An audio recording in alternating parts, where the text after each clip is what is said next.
Bienvenidos a Entre Libros, Mate y Café, porque la vida entre libros tiene muchas vidas.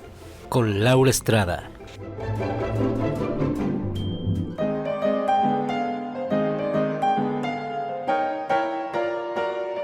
Entre Libros, Mate y Café les advierte que las opiniones vertidas en este podcast son de ávidas lectoras a quienes les encanta opinar lo que leen.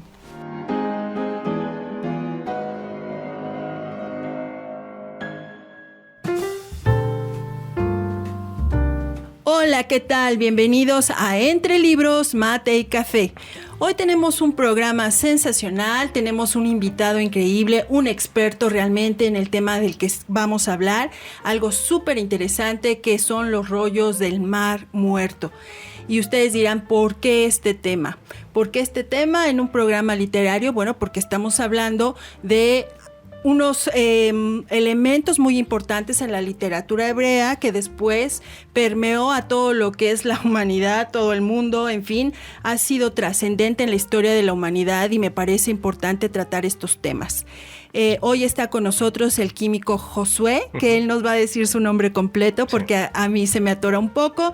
También nos estará acompañando Javier Estrada, biólogo, así que hoy tenemos un programa muy, muy interesante. Antes de pasar con nuestro invitado y al tema, quisiera recordarles que nos visiten en las redes sociales, en Facebook, nos busquen como Entre Libros, Mate y Café, nos dejen sus comentarios, sus propuestas. Y bueno, pues vamos a presentar y a dar paso primeramente a nuestro invitado.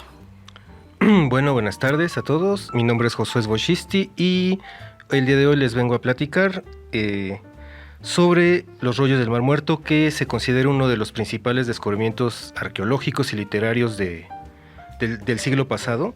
¿Y por qué es importante? Pues bueno, porque nuestra civilización occidental tiene dos raíces muy importantes, que son las principales. Por un lado, la civilización grecorromana, usamos del derecho romano, nuestro idioma tiene mucho de latín y mucho de griego, pero por el otro lado, muchos valores de los que tenemos y leyes incluso, están inspirados en la Biblia. Entonces vale la pena regresarse un poco al origen de dónde salió ese texto, toda esa cultura, para también entender un poco cómo hemos evolucionado nosotros y dónde estamos en este momento y por qué. Entonces, pues bueno, sin más preámbulos. Ok, bueno, pues vamos, ¿qué te parece, Javier? Este tema, platícanos un poquito tú, ¿qué opinas acerca de esto? No, vaya que sí es un tema interesantísimo y sobre todo por la repercusión que tiene en todas las sociedades y sobre todo en las religiones y en las culturas derivadas de estas religiones y sociedades tan ancestrales. Yo creo que como decía Josué, es uno de los grandes descubrimientos, y sí, efectivamente, no necesariamente tiene que ser arqueológico, porque al estar escritos en pergaminos, pues se convierten en un documento literario de un valor muy estimado y con un valor cultural que nos da mucha imagen de lo que ha pasado en la antigüedad. Ok, bueno, pues entonces, ¿qué te parece, Josué? Si ahora sí nos vamos directo al tema. Empezamos, bueno. Primero quiero dar un poco de perspectiva de dónde se descubrieron todo este rollo.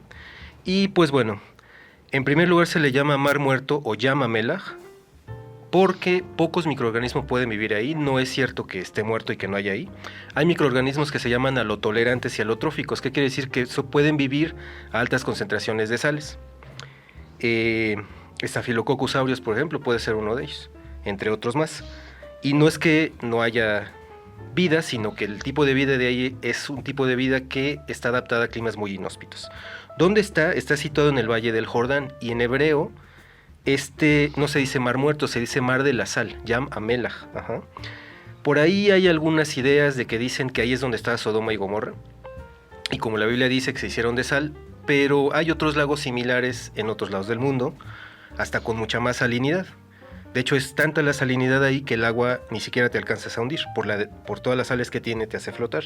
Entonces, pues o hubo muchas Sodomas y Gomorras, o simplemente es un lago que naturalmente se formó con muchas sales. Por ejemplo, el lago Baskunchak, en la región de Astrakán, en Rusia, tiene también muchísimas concentraciones de sales. Y bueno, Este lago o mar rojo, mar, se le dice mar aunque es una región muy pequeñita, es un cuerpo de agua tributario del río Jordán, y está ubicado en una encrucijada entre los territorios de Cisjordania, que es Palestina, de Israel y de Jordania. Y entonces hay una disputa ahí por ahí de quién debe de ser el dueño o sea, quién podría reclamar la propiedad de estos rollos, porque pues como están entre las tres, y entonces los jordanos dicen que son de ellos, los palestinos dicen que son de ellos y los israelíes dicen que son de ellos. Para no entrar en controversias, yo considero que es patrimonio de la humanidad, ¿ok? Y pues bueno, esta región es conocida porque desde los tiempos de los faraones egipcios traían algunos productos, lodos o algunas plantas de ahí así para hacer cosméticos desde el tiempo de los faraones. E incluso Aristóteles habla de que la tierra de ese lugar tenía propiedades curativas. Yo creo que para eczemas o para cosas de la piel.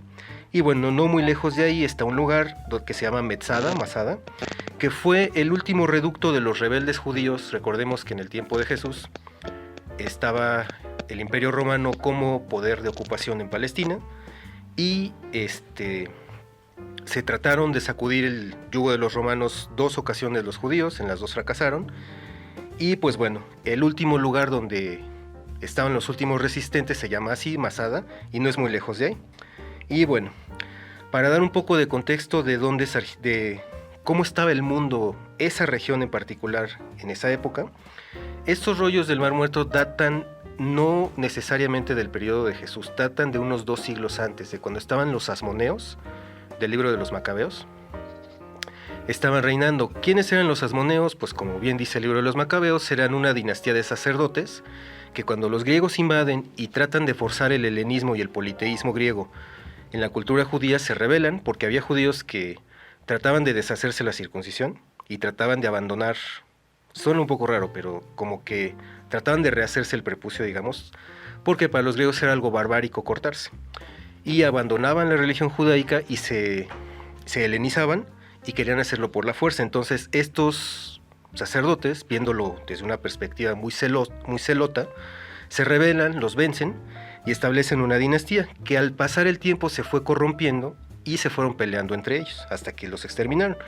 Entonces en esa época tenemos a los griegos que los acabaron expulsando y había alrededor varios vecinos, entre ellos los samaritanos, que es un pueblo que se convirtió al judaísmo. Los habían traído los asirios como colonos y se convirtieron a la religión judía, aunque nunca fueron aceptados del todo. Esos estaban al sur. Estaban los idumeos, que también eran un pueblo de habla semita, que se supone que son los descendientes de Esaf, el hermano de Jacobo. Estaban los nabateos, que eran tribus entre arameas y árabes, que algunos estaban judaizados y otros eran politeístas. En ese tiempo, recordemos, no existía el cristianismo. Entonces estos asmoneos crean un reino teocrático, crean una teocracia y se van pasando de entre hermanos el poder. Con el paso del tiempo, los romanos ven el potencial que tenía esa región de Siria-Palestina como paso entre Asia y África y deciden que les conviene anexarse esos territorios. Entonces, aprovechando las guerras que había entre 2 hermanos de estos macabeos, Pompeyo, que era uno de los rivales de Julio César, recordemos que en ese tiempo estaba el primer triunvirato, era Craso, Julio César y Pompeyo. Craso intentó hacer lo mismo que Julio César. Julio César se fue a conquistar las Galias, lo que hoy es Francia, y ganó. Se trajo tesoros, trajo gloria, trajo todo. Craso intentó hacer lo mismo en el imperio persa y perdió, lo mataron y al hijo también y todo. Y Pompeyo, por su parte, quiso ganar gloria por ahí.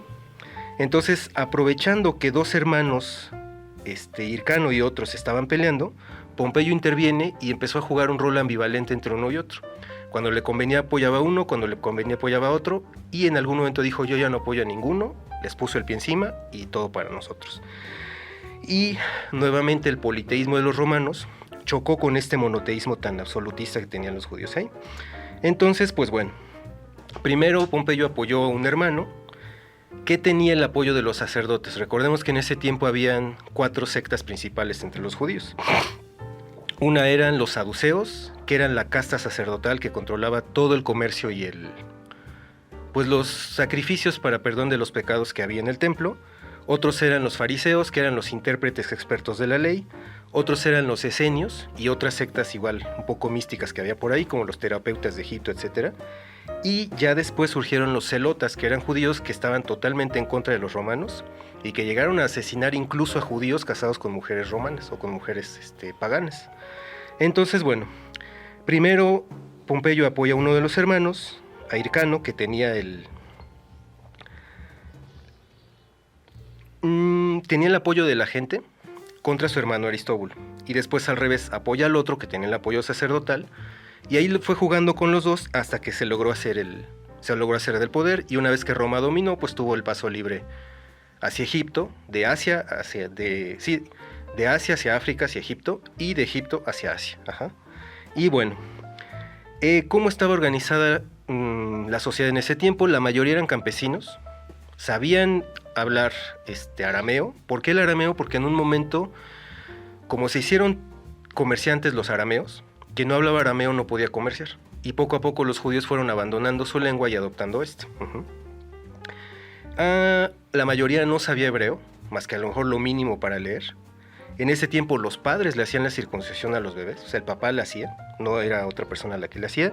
Y había una autoridad que era el Sanedrín, que eran 72 sabios, que fungían como autoridad civil, a veces militar y religiosa, obviamente. Y pues bueno, ya dando un poquito esta perspectiva, ¿cuál es lingüísticamente cómo están constituidos los rollos del Mar Muerto? La mayoría están escritos en hebreo, porque la mayoría son libros de la Biblia que ya conocemos. Hay algunos escritos en arameo y algunos incluso en griego. Materialmente, ¿de qué son? Son pergaminos hechos de piel de animal puro. O sea, recordemos que solo se pueden comer en la Biblia los animales que tengan la pezuña partida y que rumien. Entonces la piel de esos animales, con esa se pueden hacer estos rollos. Eran los libros que había en aquel tiempo, no era el papel. El papel no era tan fácil de hacer ni de conseguir. Entonces era más fácil, en una piel de un animal, escribir algo. Y bueno, hay algunos, se encontró un grabado creo que es una pieza de cobre, y creo que está en griego. Entonces nos habla un poco de que el periodo en el que se acuñaron estos rollos era ese tiempo en el que los griegos estaban ahí, porque no hay trazas de latín en estos rollos. Y pues bueno, un poquito después de esta conquista de los romanos, los persas, tratando de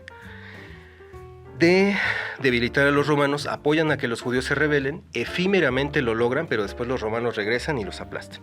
Ahora, los romanos fueron muy pacientes, vamos a hablar un poco de la perspectiva social, con los judíos, a pesar de que les repugnaba la idea de un solo Dios invisible, porque ellos tenían que ver a su Dios, ¿no? Y los romanos eran muy pragmáticos.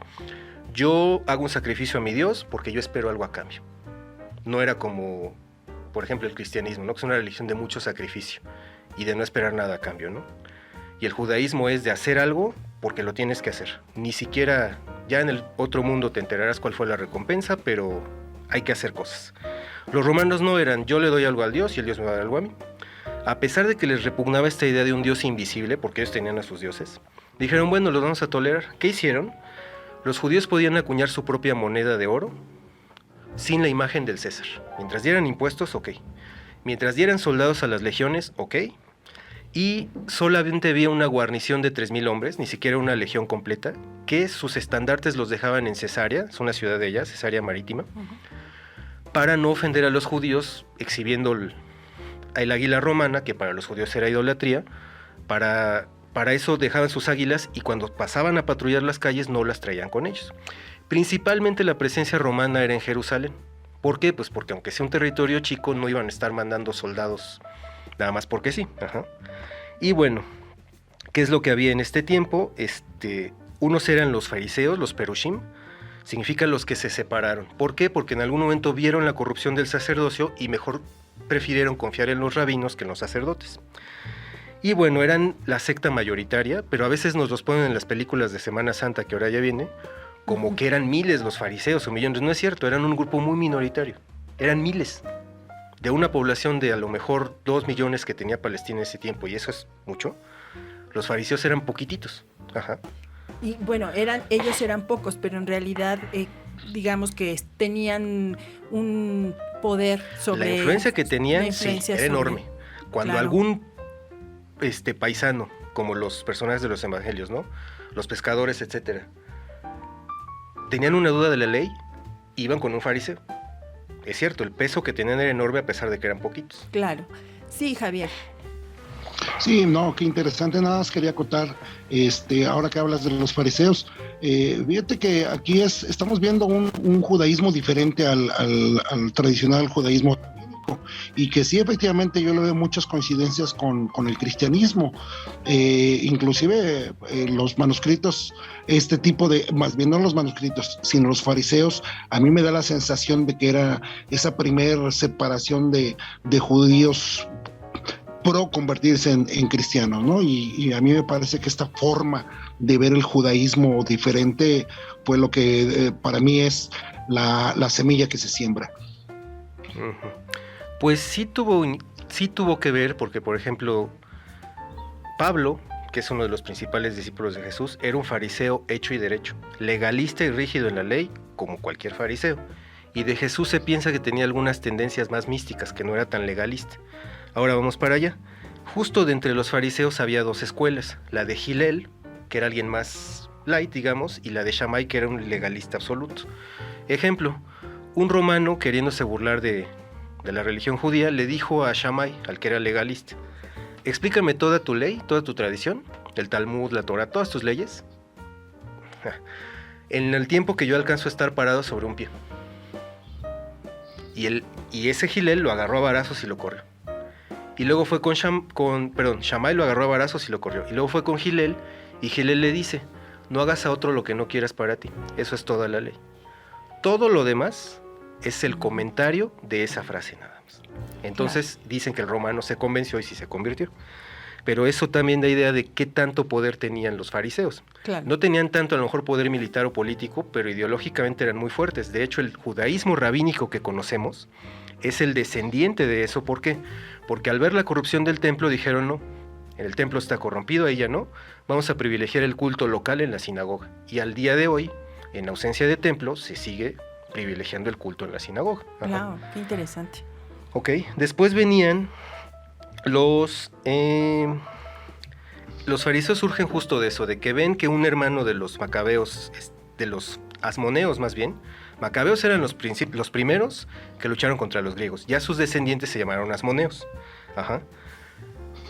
Se dan cuenta de esto y rompen con él, y mejor se van hacia el pueblo, o sea, vuelcan su esfuerzo hacia el pueblo y ya no hacia los sacerdotes.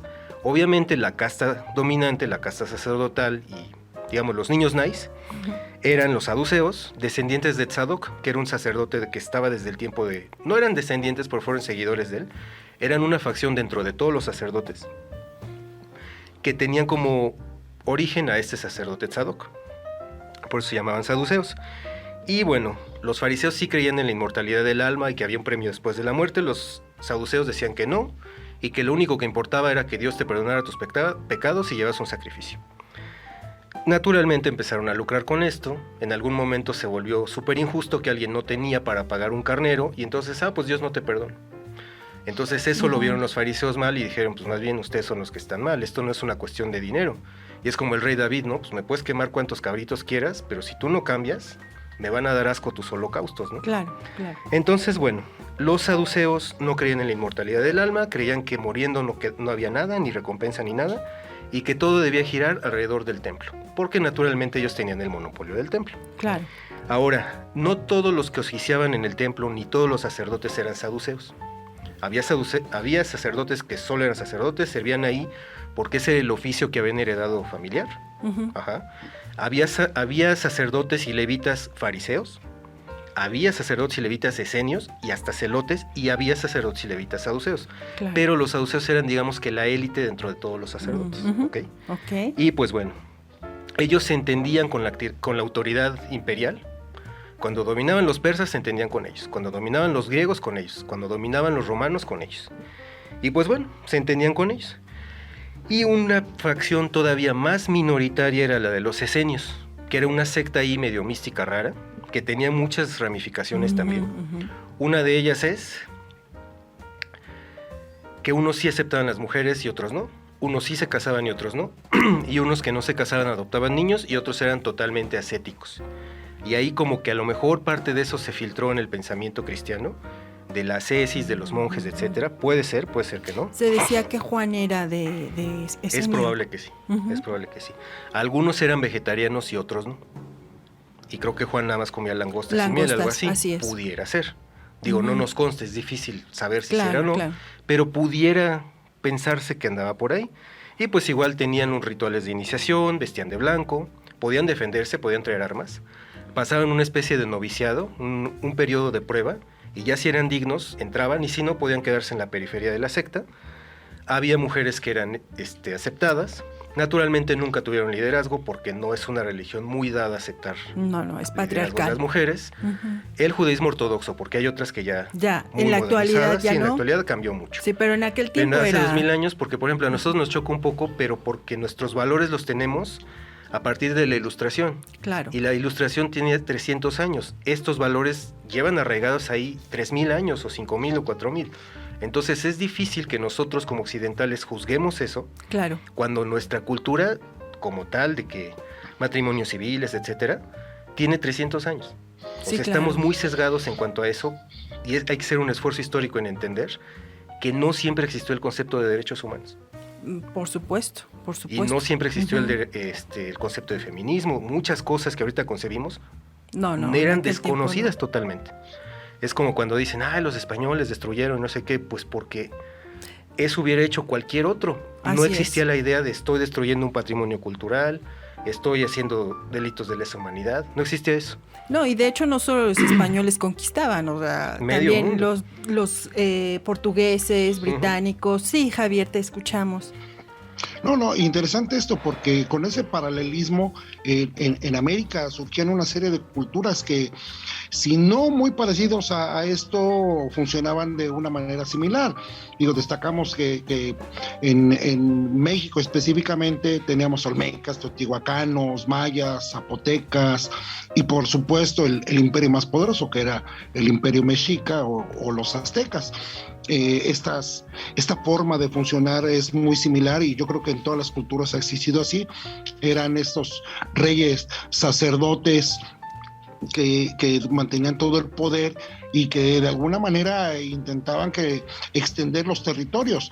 Tan es así que el imperio mexica crece hasta Centroamérica e implantan tanto su ideología, su religión, sus dioses, entre pues obviamente los más famosos, Quetzalcóatl, Tezcatlipoca, la diosa Coatlicue, importantísima, Huitzilopochtli, etcétera. Y yo creo que viene ese paralelismo. A mí me gusta mucho porque entre todas estas culturas tan alejadas en distancia, las ideologías vemos que cada quien viene percibiendo una forma muy similar para gobernar, para generar un imperio, para generar una mentalidad, una moral. Este paralelismo a mí me hace muy común en todas estas, ¿no? Me parece que es la repetición en la historia de lo que siempre ha estado ocurriendo. Sí, bueno, y aquí cabe destacar que en este caso del tema que estamos hablando, al que nos está hablando Josué, tiene mucha importancia porque si bien las culturas prehispánicas florecieron y se extendieron en este continente, la cultura hebrea ha trascendido a Occidente, de ahí parten las grandes religiones musulmanes, cristianos y judíos, ¿no? Entonces creo que el nivel tan importante que alcanzó pues es lo que nos tiene en este momento, tratando un tema que a mí me parece tan importante, porque incluso en la literatura, ya pensando solamente cuestiones literarias, hablar de la literatura hebrea sí se relaciona desde luego con los textos bíblicos, y ahí vamos a ver todos los géneros que se pueden ver en la literatura. Entonces me parece que eso es muy importante. Mencionabas, por ejemplo, más bien me gustaría preguntarte, ¿de dónde es que surge esta escritura, este tipo de escritura, y que después vamos a ver en los pergaminos, en los manuscritos y en estos rollos? Pues sí, mira, justo qué bueno que lo mencionas, porque esta secta de los esenios tenía su propio alfabeto particular. Si tú lees un rollo de la Biblia de aquellos años, tiene una escritura particular, pero los rollos del Mar Muerto tienen su propio alfabeto, es el mismo, pero tienen un estilo muy propio. O sea, parece ser que ellos hicieron su propia versión del alfabeto. No era otro, solamente la manera en que lo escribían, a lo mejor una curvita más o más gordito, más así, era muy propia de ellos. Entonces, bueno, ¿de dónde surge en sí este alfabeto? El alfabeto en general que conocemos nosotros viene de los fenicios, que eran un pueblo semita. Los semitas eran estos pueblos arameos, edomeos, cananeos, hebreos, etc. Y era un alfabeto más como... eran como palitos nada más. Ajá. Era un alfabeto cursivo, más bien no cursivo, era un alfabeto cuadrado, se le llama así. Ese fenicio, conforme se van extendiendo los fenicios como comerciantes, se lo heredan a los griegos, se lo heredan a los etruscos e incluso a los hebreos. Ajá, el alfabeto que nosotros, creo que en la película esta de los 10 mandamientos con Charlton Heston, el alfabeto en el que escriben no es el que conocemos ahorita como judaico, es el original, es como esas, como algunos como si fueran ángulos, cuadraditos, exacto, bolitas, sí, así, ajá, es el original. Cuando esa cultura es conquistada y se los llevan a Babilonia, conviven con el alfabeto cuneiforme, conviven con las letras asirias y las adoptan, porque valoraron que eran mejores para escribir. Y el alfabeto que conocemos hoy como judaico realmente es asirio. Incluso en hebreo así se llama, Ktav Ashuri, escritura asiria. Ajá. Okay. Y bueno, estos rollos existen, pues el alfabeto de los rollos del Mar Muerto es de un tipo particular. Como por ejemplo hubo un rabino en la Edad Media, Rashi, que era francés, de por ahí de Estrasburgo, que él hizo su propio alfabeto. Y si uno lee textos, por ejemplo, ya más rabínicos, está el Talmud como tal y está abajo las glosas de Rashi, pero en su alfabeto. Entonces tienes que aprenderlo para poderlo leer, y un poco de francés medieval, porque hay cosas coladas de francés medieval. Ahorita que mencionas Talmud, ¿es lo mismo Talmud que Torá? Sí y no. Sí, porque según la tradición Dios dio las dos Torá en el monte Sinaí, la oral y la escrita, y no porque realmente en cuanto a la literatura, la Biblia, la Torá es una cosa, el Pentateuco, todo su comentario en arameo y en hebreo que se recopiló a lo largo de 300 y tantos años o más, es lo que es el Talmud. Es un comentario sobre las leyes de la Biblia, cómo se tiene que hacer esto, cómo se tiene que hacer lo otro, enorme, es un compendio enorme. Ajá. Entonces sí es, en tanto que ley sí es, en cuanto a la tradición es la otra Torah que se dio en el Sinaí, pero en cuanto al libro, es un libro totalmente diferente el Talmud que el... Se dice que serían como los preceptos, ¿no? Que digamos, la explicación enorme, así la jurisprudencia de todos esos preceptos que en crudo están en la Biblia, eso es el Talmud, muy a grandes rasgos. Ok. Bueno, y finalmente estaban los sicarios y los celotes, que eran judíos fanatizados que decían, aquí no queremos politeísmo, aquí no queremos paganos, aquí no queremos gentiles, muerte a todos. Y si los macabeos pudieron con los romanos, pues nosotros también. Lo cual era muy torpe porque los romanos le pusieron el pie encima a pueblos 1000 veces más poderosos militarmente que los judíos. A los dacios, Rumania antes se llamaba Dacia, había un pueblo muy belicoso ahí, los dacios, prácticamente no quedó nada de ellos.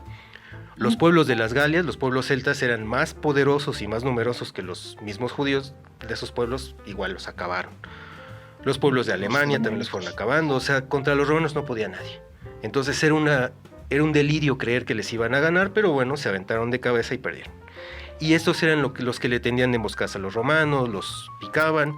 Había un cuchillo que se llamaba sica, y por eso se llamaban sicarios, porque lo usaban para matar. Wow. Pues bueno. Entonces, ya. Llega un punto en el que los romanos se hartan de estas luchas entre hermanos y dicen, mejor vamos a acabarlos con ellos. ¿Cómo podemos acabar con estos? Vamos a poner un rey que no tenga que ver ni con unos ni con otros. Escogen a un rey, al hijo de Antípater, que era un servidor de uno de estos asmoneos, y le dicen, acaba con esa dinastía y yo pongo a tu hijo como rey.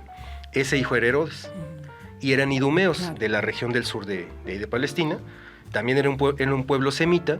Algunos están judaizados, otros no. De hecho, los macabeos hicieron una campaña muy feroz para convertir a esa gente y obligarlos a circuncidarse. En algún momento, hoy en día es muy difícil convertirse al judaísmo, pero en algún momento al revés, hasta por la fuerza llegaron a judaizar regiones, como por ejemplo los nabateos, estas tribus arameo-árabes que andan por ahí. Algunos adoptaron la religión judía o por conveniencia, o por convicción, o por la fuerza, o por las tres.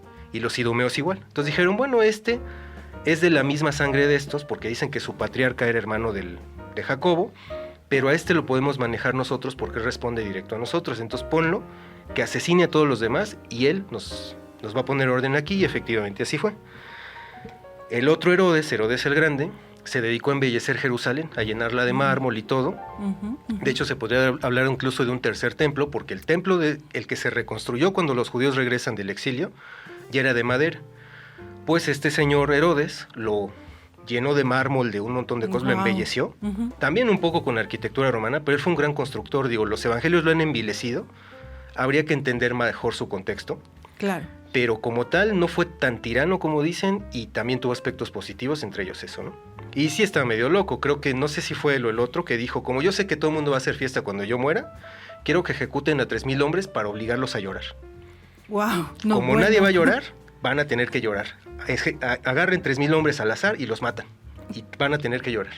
Wow, al final creo que no lo hicieron. Muy sanguinario. En fin, pero bueno. Ahora, ya entrando en materia, ¿cómo se descubrieron los rollos del Mar Muerto? Ya sabía gente que estaban ahí, pero un pastor, beduino que andaba por ahí, se le pierde una hojita, o dos, no me acuerdo cuántas se les perdieron, pero entra ahí, la ve que está ahí, o buscándola entra, y se encuentra con esos jarrones, y se agarra unos, y dice, esto es cuero, ¿no? Ni sabía leer. Y se los lleva a un zapatero, y le dice, ¿este es cuero bueno para los zapatos? Dice, sí. Y los empiezan a usar para zapatos. Entonces muchos de los rollos de estos se perdieron y acabaron en los pies de algún... los zapatos, de alguien. wow, qué increíble. Hasta que después ve y como que alguien le dice, oye, pues esto vale, ¿no? Pues te los vendo. Entonces dice, ¿y dónde los encontraste? Ya van, empiezan a explorarlos, y así fue. Esto fue en 1947, pero desde antes ya se los llevaban para hacer los zapatos. Bueno. Y pues bueno, ya en 1956 empieza en forma la exploración. Era una biblioteca enorme, pero lamentablemente el paso del tiempo destruyó la mayoría de los textos que están, y los otros pues acabaron de sandalias en los pies de alguien. Uy. Y los que sobreviven solamente son 981 documentos, y de esos 100, solamente 100 están en condiciones de ser estudiados. Los demás son pedacitos nada más. Claro. Entonces prácticamente sabemos nada. Se conoce el lugar alrededor, había tumbas de mujeres en Qumrán, había tumbas de estos, parece que había una comunidad viviendo ahí. No se sabe si solamente era una bodega. Hay quien piensa que viendo la inminente destrucción de Jerusalén se trajeron textos ahí para guardarlos. Otros piensan que la comunidad de ahí los fue escribiendo, y otros que hubo un poco de los dos. Hay quien dice que los esenios no existieron, al menos como los pintan, que eran de ahí de Qumrán y que ahí vivieron y murieron, sino que ahí vivía gente. Ahí tenían esos rollos guardados, al margen de una cosa u otra. No se puede saber, es difícil saberlo porque hay poco. Si quedó poco, pues sabemos todavía menos, ¿no? Pero bueno, entonces algunos fueron vendidos, entonces por ahí deben andar, pero no los conocemos quién se los quedó. Claro. Los pocos que están en algunos museos, pues por ahí están. ¿Y más o menos qué épocas abarca los manuscritos? De la época de los macabeos. Como poquitito después, o poquito más, del retorno del exilio de Babilonia con Esdras, hasta la caída de Jerusalén. Wow. ¿Y hay algo de Nuevo Testamento? No, absolutamente nada. No hay nada. Entonces, ¿de dónde salen estas historias de que hay lo voy a decir de una forma muy fea, pero porque todo el mundo lleva agua a su molino. Claro. Cada grupo religioso va a decir, ahí está la prueba de que yo tengo la razón. En fin. Entonces, ¿dónde están? Pues hay un lugar que se llama el Domo de los Pergaminos, en Jerusalén. Ahí los guardan, ahí los estudian, etc. Hay rollos que están tan frágiles que no pueden ni siquiera estar estáticos. Tienen que estar dando vueltas, porque si los dejan estáticos se van a desintegrar. ¿Okay? Wow. Y pues bueno, lo que se ha logrado rescatar es eso. Y aquí yo tengo una foto de esto, no estamos en línea para que la vieran, pero aquí yo en esta plática que ya le da en otros lados, muestro la evolución del alfabeto hebreo, que era esto, ese alfabeto así, cuadrado, y luego como fue haciéndose un poco más redondito, etcétera, hasta que se acabó, se escribió con escritura asiria. Una cosa muy importante, el nombre de Dios, el tetragramatón, en los rollos del Mar Muerto está escrito con ese alfabeto cuadrado, por alguna razón. Eso es muy interesante. Sería interesante saber por qué. Probablemente nunca lo sepamos, pero está escrito no con el alfabeto asirio, sino con el original. Oh, wow. Esta imagen que nos dice la podríamos compartir en nuestras redes sociales, ¿no? ¿Ok? Claro. Entonces, bueno, Recordemos que al día de hoy existe un oficio entre los judíos que es el de escriba. Eso es importante. Y es una carrera profesional. Wow, a Tanto ver, cuéntanos el leerlo, eso. tanto Ajá. el saber leer la Torah para la sinagoga es una carrera profesional, porque lo tienes que saber así. Y hay gente que lee tan rápido que ni siquiera alcanza a entender lo que está diciendo, pero es una carrera profesional. Como es una carrera profesional hacer circuncisiones, como es una carrera profesional ver lo del kosher de los alimentos, como es una carrera profesional escribir los pergaminos. Ajá. Es un arte totalmente. No se pueden escribir frase por frase por frase o párrafo, es letra por letra por letra. Ajá. Con una tinta muy especial, hecha de resinas, de miel, de cenizas, de varias cosas Y a más. mano. A mano. Y tiene que ser con una pluma de un animal de los que sí se pueden comer. No un animal rapaz como un águila, pero sí un animal de los que comen grano, por ejemplo una paloma. ¿Por qué? Porque como la Torah es un instrumento de paz, los metales se usan para la guerra. Entonces ningún instrumento de guerra se puede usar para hacer un instrumento de paz. ¿Ok? Ok. Y pues bueno, entonces pues tenían un escriba o varios que hicieron todos estos pergaminos. La mayoría de estos textos, el 60% es la Biblia que ya conocemos. Pero lo curioso es que tiene algunas diferencias con el texto que nosotros tenemos. Ajá. ¿Por qué? Aunque me queden en leña verde, pero es un hecho que todas las religiones les metieron tijeretazo a sus textos a conveniencia. Ajá, los evangelios que tenemos hoy, naturalmente, no son todos. Sí, Javier. No, interesantísimo, nada más para no perder el hilo y perdón por la interrupción, pero qué importante es que de una u otra manera hayan quedado constatado por escrito toda esta forma de vida de ese tiempo, digo, haciendo nuevamente la analogía con las culturas mesoamericanas, pues tenemos nosotros el Códice Borbónico, el Códice Mendocino, el Códice Buturini, libros tan interesantes como el Popol Vuh, el Shelam Balam, donde dan fe o escrita de cómo se crea el mundo, cómo se manejan las sociedades. Inclusive en uno de esos textos que precisamente cuando los españoles llegan a México, hay una frase que le da una pista a Cortés de a dónde ha llegado y qué riquezas puede encontrar. Y es una frase que se manejaba mucho sobre todo en los subordinados de los aztecas, que decía, Tenochtitlan, Altepetl Huicapa, Tecapancali, que significa Tenochtitlán, la ciudad de los palacios. Entonces, al escuchar esto, Cortés, pues su gran avaricia por el dinero hace que empiece técnicamente el interés por conquistar México. Pero digo esto en razón de lo importante que es tanto la Torá, el Talmud, los manuscritos del Mar Muerto, que dan fe y testimonio de vivencias, de sucesos que han ocurrido, así como en su momento el historiador Josefo narraba las cosas que ocurrían en el Jerusalén de Jesús. Me parece que es información muy valiosa. Como dice Josué, puede ser cierto, puede ser mentira, no lo sabemos, porque hay mucha conveniencia en esto, pero algo de todo lo que está escrito puede ser que sea muy cierto y muy real. Uh-huh. Pues por ejemplo un poco a lo mejor un disparo parto de lo que estamos haciendo.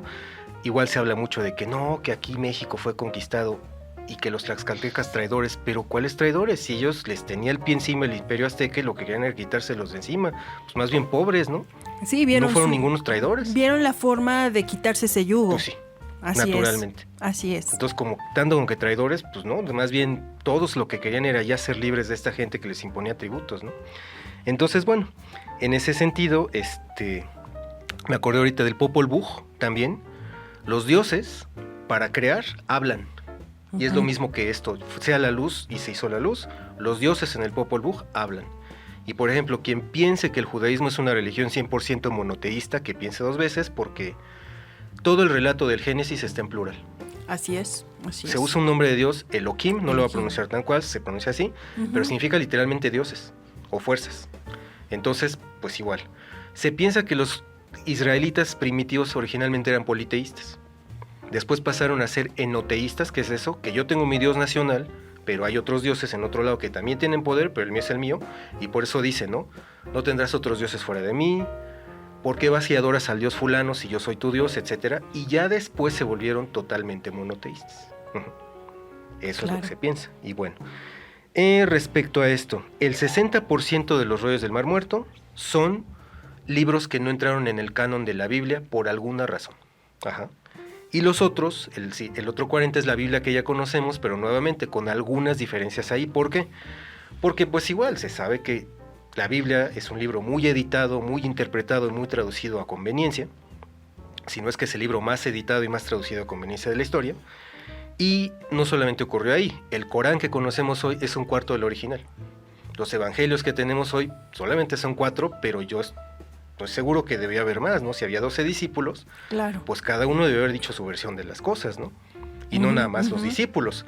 Las mujeres del evangelio también debieron haber tenido una versión de las cosas, ¿no? Por supuesto. Pero en algún momento, en algún concilio dijeron, como que esto no nos conviene, entonces mételo abajo de la alfombra o lo quemamos de plano. Claro, y eso pasó en cualquier religión, ¿ok? Entonces eso es lo interesante. En esa línea, nosotros conocemos 150 salmos canónicos. Los que se encontraron en Qumrán son los 150 conocidos, más otros 150 y tantos. En total, se encontraron en Qumrán 340 salmos. O sea, que quiere decir que más o menos 190 no fueron incluidos en el canon original por alguna razón. ¿Ok? Y bueno, hay diferencias entre los versículos, entre la Biblia que conocemos, la Biblia de los rollos del Mar Muerto y la Biblia samaritana. Estos samaritanos todavía existen y tienen su propia versión de la Biblia. Es casi la misma, pero tiene pequeñas diferencias. Adelante. Y bueno, ¿qué se sabe de la comunidad de Qumrán? Pues lo que se hablaba de estos, se sabe lo que hay de restos arqueológicos, tumbas. Se ve que no eran célibes, que aceptaban mujeres, que había niños también. Pero también mucha de la literatura de Qumrán es de este 60% que no es la Biblia que conocemos, habla de cómo era la secta, cómo podías entrar, cómo se castigaba a la gente que incurría, cómo se los expulsaba o se los excluía, qué reglas había, qué reglas tenían que seguir, cómo tenían que vestir, qué periodo de prueba debían pasar, cómo era la iniciación, cómo debían comer, cómo debían limpiarse, cómo debían bañarse, cada cuándo debían meterse. Ellos creían mucho en la purificación, como de meterse a la alberquita. Recordemos que aún en el día de hoy, en el judaísmo existe algo que se llama mikve, que es una alberquita donde las mujeres cuando tienen su periodo, y los hombres también si se llegaron a impurificar de alguna manera, como un sueño húmedo, agarrar un animal impuro, tocar un muerto, que alguien se murió y así. Por ejemplo, todavía existe alguna costumbre entre los judíos de que si fuiste a casa de un enlutado, tienes que guardar cierta cuarentena. ¿Por qué? Pues porque sabían de forma muy empírica que si alguien murió y no sabías si murió de algo infeccioso, tú mismo te ponías en cuarentena después de haber ido ahí porque te podías haber traído el microorganismo aquí. O igual, por ejemplo, las leyes del Pentateuco de la lepra, pues no sabemos si realmente era lepra. Podía haber sido eczema, podía haber sido herpes, podía haber sido una dermatitis, pero por si acaso los ponían en cuarentena. Claro. Y bueno, entonces el consenso científico dice que el desarrollo de quienes estuvieron ahí, son 400 años. O sea, no fueron nada más, hoy están los rollos del Mar Muerto solo durante el periodo de Jesús y ya. No. Sino que empezaron a lo mejor 400 años atrás de Jesús. Se fue desarrollando esa comunidad o varias, y hasta que se destruyó Jerusalén no hay más trazos de ellas. Ahora, pudiera haberlos más, pero todo eso que se perdió, pues nos impide saber si había más literatura o no. Pero de lo que se conoce es esto. Había una comunidad ahí que se sentía muy mesiánica en sí misma. Decían que nosotros somos el nuevo Israel, que nos separamos de esa corrupción de los sacerdotes que cobran por perdonar pecados. Y nosotros vamos a hacer el nuevo templo y la nueva Jerusalén y el nuevo Israel que va a traer al Mesías. Y hablan de la lucha entre los hijos de la luz y los hijos de la oscuridad, de los hijos de Belial contra los hijos de Dios, digamos, etcétera. Y pues bueno, dentro de los rollos más principales, no puedo hablar de todos porque sería mucho, pero está el rollo de Isaías, que ese sí está completito. El primero que se encontró creo que fue el de Habacuc, pero creo que no está completo. El de Isaías está casi completo, pero ahí se puede ver que sí hay diferencias, pequeñas diferencias, a lo mejor palabras o frases, que de alguna manera se maltradujeron, se cambiaron, etcétera, aún en el hebreo original de la Biblia que conocemos hoy en día.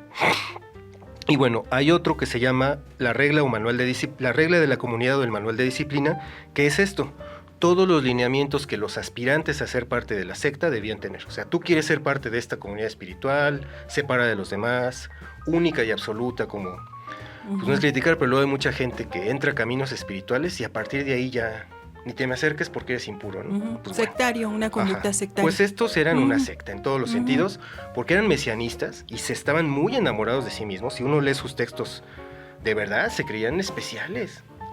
Por Hechos encima a de los mano. demás, hechos a mano. Ajá. Así es. Entonces, este texto, la regla de la comunidad, habla justo de esto. Y sobre todo hace énfasis en los juramentos que debían hacer, qué le pasaba al que incurría en romper los juramentos y sobre todo la pureza, cómo debían vestir, cómo debían de meterse a esta alberquita. Esa alberquita mikve que van los hombres cuando se impurifican o las mujeres, cuando tienen su regla, tiene que ser o un río, tiene que ser agua corriente o de agua, puede ser el mar, tiene que ser agua que circule, tiene que ser un cierto volumen de agua para que estés cubierto por el agua.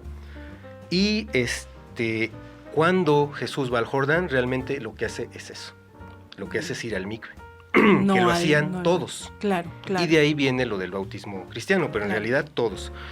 Cuando alguien se convierte al judaísmo, además de la circuncisión, si es hombre, tiene que ir a esa alberquita, y las mujeres también. Ok. Bueno, definitivamente hoy es un tema increíble, es un tema muy, muy amplio. Se nos viene el tiempo encima, pero bueno, te agradecemos de verdad toda esta información. Yo creo que vamos a tener que hacer Sí, una yo creo que segunda parte, porque creo que todavía apenas vamos a la mitad. Entonces, bueno, queridos escuchas, quédense pendientes, les vamos a avisar y vamos a continuar con esta charla tan interesante, porque todavía nos falta muchísimo más, toda la influencia, todo lo que ha pasado, todas las cuestiones también políticas que ha habido alrededor y demás, por estos rollos. Y bueno, Javier, pues creo que hemos tenido un programa muy, muy interesante. Nos quedamos con las ganas de más, pero vamos a continuar correcto. en otro momento. Sí, Bueno. no, yo creo que este tipo de temas son muy interesantes y tanto en la antigüedad como hoy, toda la región de Israel, de Siria, Jordania, híjole, todavía tiene mucho que dar. Así como ahorita que comenta esto de las reglas de este evangelio, yo me acuerdo mucho que el Chilam Balam tiene esa particularidad, son estos libros que se fueron coleccionando donde te da el conocimiento de la religión, historia, folclore, medicina, astronomía. Es fascinante cómo en diferentes regiones, en diferentes tiempos, siempre llegamos al mismo punto donde las culturas tienen que crecer y quieren prevalecer. Estos temas, como dices tú, no alcanza el tiempo y sí sería muy interesante por ahí programar otra charlita de esto. Así es. Bueno, pues te agradezco mucho. A nuestros escuchas también, quédense pendientes, les avisaremos por redes sociales cuando tendremos otro programa. Espero que Josué nos acompañe, que esté aquí con nosotros.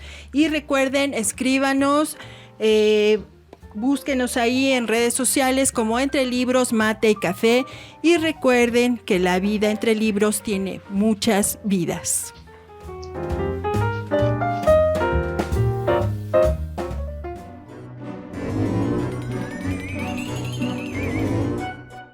Esto fue Entre Libros, Mate y Café. con Laura Estrada. Hasta la próxima.